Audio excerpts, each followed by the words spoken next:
Good morning. तर आज आहे डे 11 आणि आज ना आमचं मन झालं होतं कलेजी मसाला खायचं.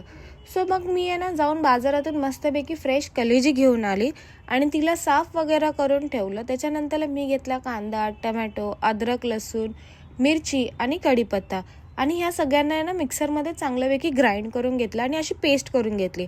सो मग कढईमध्ये घेतलं तेल आणि तेलाला चांगलं दिलं तापायला. तेल तापल्यानंतर त्याच्यामध्ये टाकलं तेजपत्ता, मग टाकला कढीपत्ता.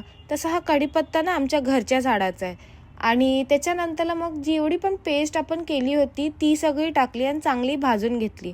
मग त्याच्यामध्ये टाकली हळद, मग टाकलं लाल तिखट आणि गरम मसाला. सो ह्या सगळ्याला पण चांगलं मिक्स करून झाल्यानंतरला त्याच्यामध्ये टाकलं थोडासा चिकन मसाला टेस्टसाठी आणि मग ते मिश्रण चांगलं परतून झाल्यानंतरला कलेजी टाकून मीठ टाकून चांगलं शिजवून घेतलं. मग तुम्हाला ही रेसिपी आवडली का सांगा कमेंटमध्ये.